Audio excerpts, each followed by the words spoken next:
안녕하십니까? Tell me will you hold me? When wrong will you scold me? 제 소개를 하겠습니다. 저는 강원도 동해에서 온 꽃다운 청춘 낭낭 18세 유서범입니다. 여러분, 동해라는 곳이 어디인지 알고 계신가요? 옛 지명은 묵호라고 합니다. 등대가 있는 바닷가 야경이 무척 아름다운 곳이죠. KBS 예능 프로그램인 1박 2일에서 전국 4대 야경에 뽑힐 정도니까요. 애국가 영상 나올 때 나오는 동해바다의 촛대바위도 유명하답니다. 동해라고 하면 다들 어촌이라 배 타고 오징어 잡고 감자 옥수수만 먹는 줄 아시는데요. 그렇지는 않고요. 사실 저도 사 먹습니다. 저 같은 꽃미남도 많은 청정 자연이 어우러진 멋진 곳입니다. 많이들 방문해 주시기 바랍니다. 저는 강원도를 너무나 사랑하거든요. 강원도 시골에서 온 제가 이런 훌륭한 무대에 서게 되다니 가문의 영광이 아닐 수 없는데요. 얼마 전 제가 이 자리에서 개최된 전국 인성 스피치 대회에서 최우수상을 받았습니다.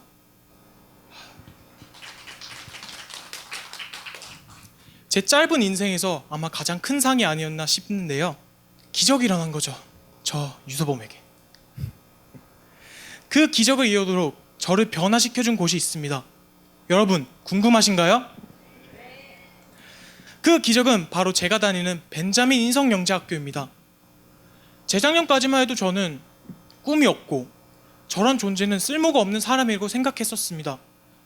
하지만 다행히도 벤자민 학교를 다니면서 새로운 나를 찾을 수 있었고, 학교 필수 교육과정 중 하나인 직업체험활동으로 아르바이트를 하면서 경제활동의 중요성을 체험할 수 있었고, 여러 프로젝트를 통해 실패도 해보고 두려움도 이기고 용기 내서 또 도전도 해보면서 나는 무엇이든지 할 수 있구나, 나는 정말 행복하구나 라는 것을 체감할 수 있었습니다.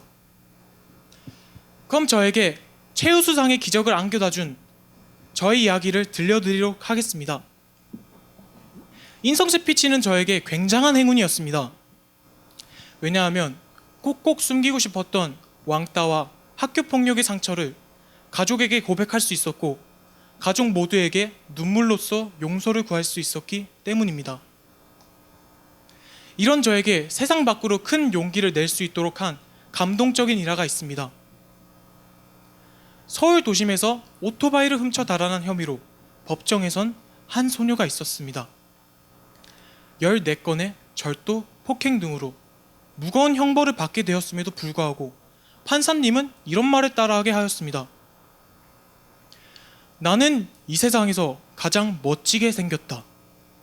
나는 이 세상에 두려울 것이 없다. 이 세상은 나 혼자가 아니다.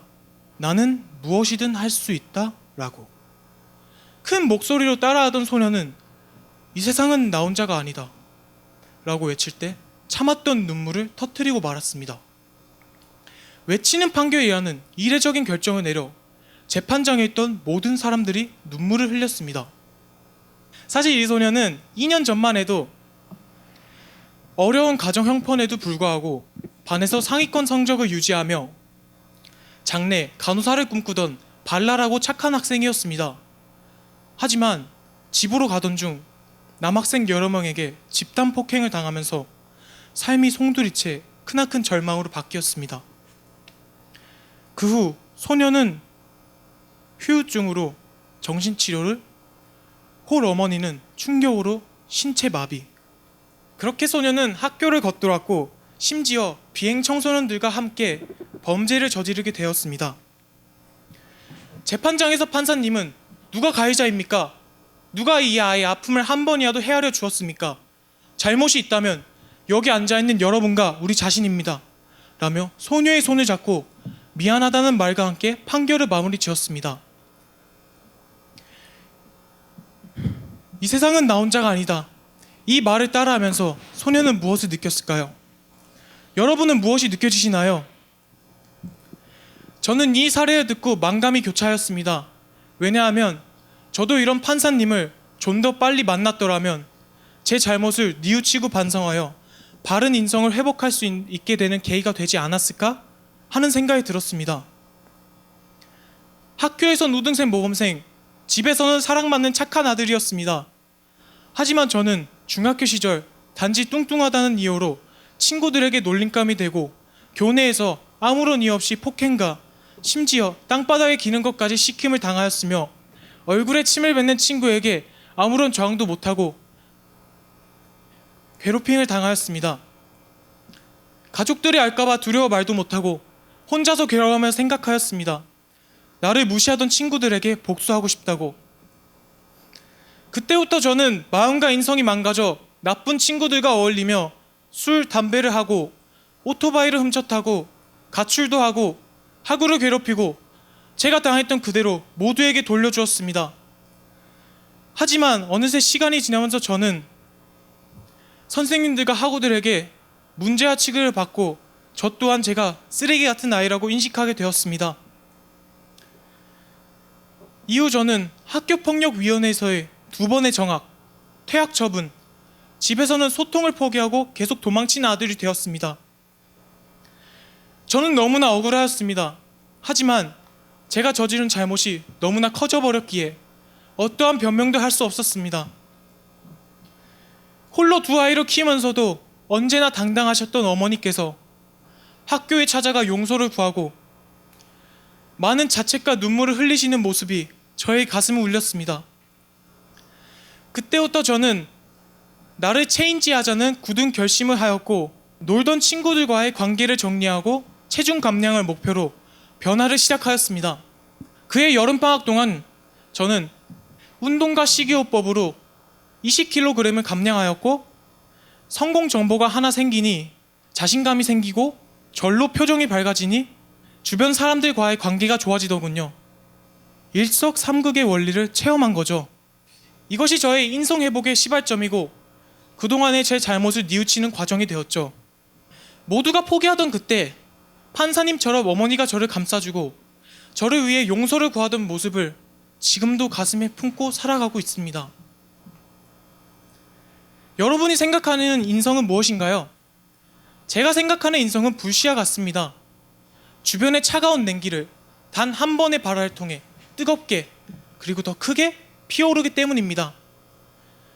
여러분들 주변에는 이러한 아이들이 있으신가요? 우리의 배려의 한마디가 아이들의 마음을 따뜻하게 녹여주고 크나큰 용기를 준다고 저는 믿습니다. 제가 그랬던 것처럼요.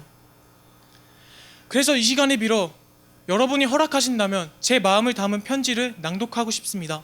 그래도 될까요?